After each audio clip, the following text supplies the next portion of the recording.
You see this work that you see here is a combination. In fact, is the work of the Back to Basics Committee, the Boxing South Africa Back to Basics Committee, which is chaired by Mr. Khadu, working together with Mr. Mcha, Mr. Make, and the BSA. So we highly appreciate you. I think everywhere we go, we started in Gauteng, where we were training Gauteng together with Northwest, Free State, Northern Cape, Limpopo, and Mpumalanga. They also express the words of gratitude about what BSA has done. So this is a new era. We are professionalizing the sport of boxing. So colleagues, we've gathered here again to recommit ourselves in the development and the renewal of boxing South Africa. We are still committed to the renewal, the development and the growth of boxing South Africa. So we've decided to implement this initiative in order to mitigate the risk which seeks to tarnish the image of boxing. There are some risks that have materialized. They materialized last year. And those risks, they had a huge impact. They had a huge impact on the image of boxing South Africa. And we are trying to mitigate that this year they must not materialize again. Over the past years, we have encountered and experienced a number of complaints as a result of our licenses punching below the belt.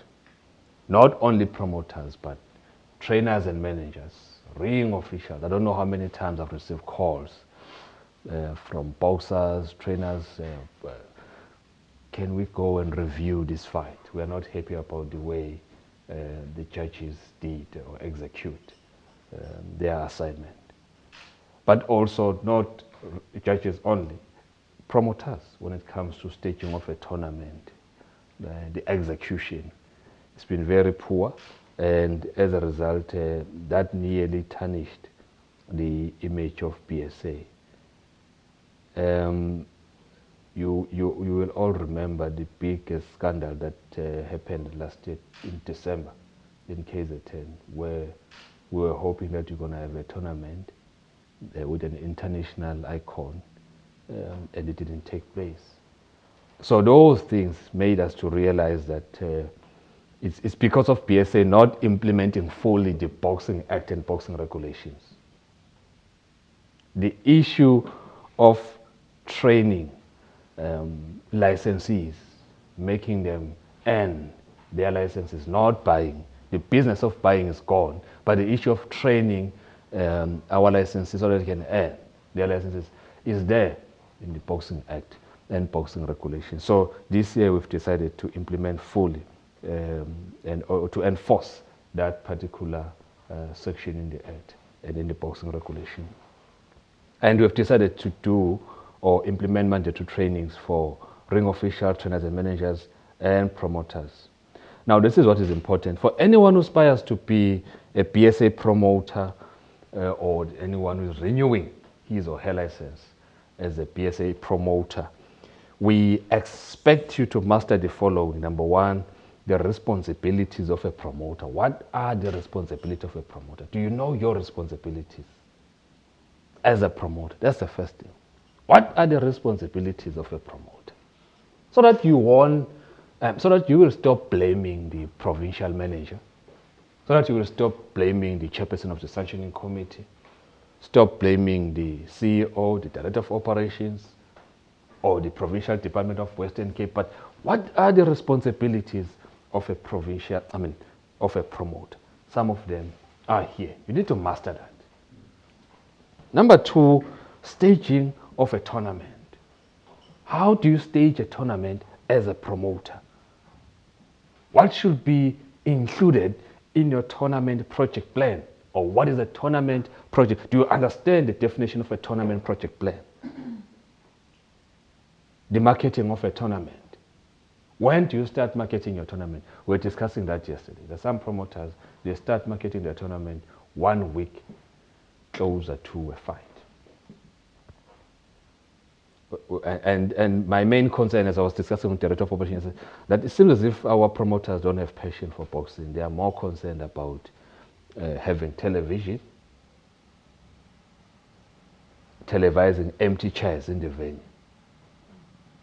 Empty chairs. Why should we, from time to time, if you had a tournament in January last year, 2022, and the venue that you were utilizing has can take up to 5,000 people, and it happened that it took you were able to manage to bring in 50%. So why don't you learn from that? That next time when I do it, I must field the venue to the T. Why everything is going down? So staging of a tournament, that's number 2. That includes having a tournament project plan, marketing of a tournament. Number 3, contracts of between boxers, promoters, and managers. You need to understand that as a promoter. How do you go about the legalities around that? Number 4, the sanctioning model. We'll finalize the work of the amendment of boxing regulations soon, and we've submitted, I think we've submitted the copy to the Ministry, National Department. Soon it will be issued out in public domain for your comments. So there will be a sanctioning model there. You need to understand how the sanctioning model works. I'm sure Mr. Khat, you will touch on that tomorrow. Because with the sanctioning model, we are trying to run away from the issue of affidavits. We don't want to chase you anymore after the tournament. Say, here's an affidavit, tell us how much did you make so that you can take what belongs to us as PSA. We don't want to do that anymore. You will have to pay an upfront fee. That's it. Once that is paid, we'll see you on Saturday or on Friday in your tournament. That's what we want to simplify the process of staging tournaments. We are doing this for our benefit and for your benefit so that we stop chasing you, we stop reflecting debt in our financial statements because of the promoters who are not paying BSA. That's number 4. Number 5, code of conduct, the principles of code of conduct. What is expected, the behavior that is expected from the promoter. I'm sure Mr. Mcha, Mr. Khato will touch on that as well. How do you talk to the chairperson of the board? How do you talk to the CEO? How do you talk to your fellow provincial manager? How do you talk to the trainer, to a boxer? The code of conduct. Number 6, BSA disciplinary processes. So when it happens that we are sending you an intention to suspend, what are the steps that you must take as a promoter? What are your rights? So I think these are very crucial. They are very crucial. And lastly, there's something called portfolio of evidence from time to time now going forward. When you host a tournament, you will be expected by BSA to submit a report about the tournament. Why are we doing this? Remember, we've revived our relationship with boxing, with SABC. We'll be inviting, already started inviting promoters to come and bid for SABC dates.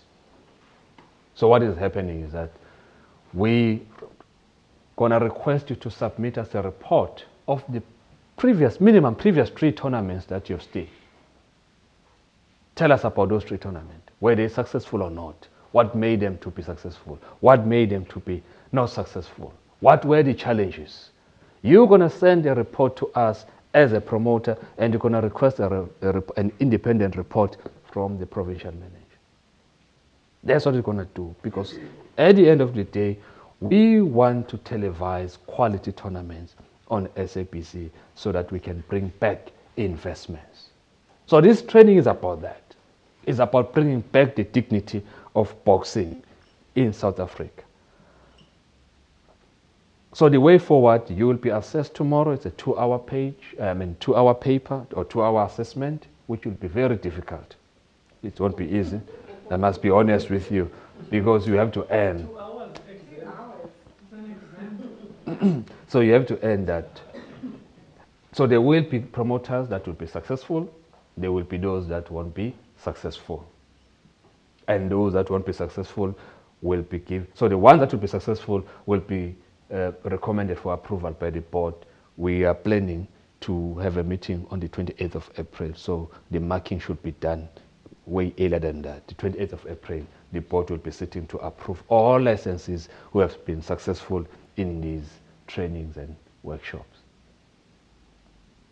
So what happens to those who are not successful? We're going to give them an opportunity again on May. The venue will be announced, but definitely to be the central venue, which might be Gauteng. So if you don't, if you fail tomorrow, prepare yourself for a second chance, which will take place around May. And then if you fail there again in May, let's say you fail, because it's possible. It's possible. It's possible. So we're going to recommend that we approve your license, but with a requirement that on September you must take up another assessment. So you can't fail 3. So if you fail all 3, then truly you don't deserve to be here. So we want to be fair to you. We want to be fair. We still want you to be in our system, but we want you to understand the affairs of boxing. Colleagues, take this process very seriously. These are experts. I always tell them, guys, we appreciate the intellect from these gentlemen, Mr. Market, the chairperson of the board, and PSA. So listen, engage. I'm happy because this morning I've seen engagement from Mr. Jackie Price and other colleagues. Alan, you are engaging. Engage, ask questions. I believe this will be a success. When PSA succeeds, you will succeed. Why? Because when investments come, they will be for all of us, not for PSA. When investments come back, you will all benefit. Just like now, SAPC came back, we are all benefiting. Thank you so much, colleagues.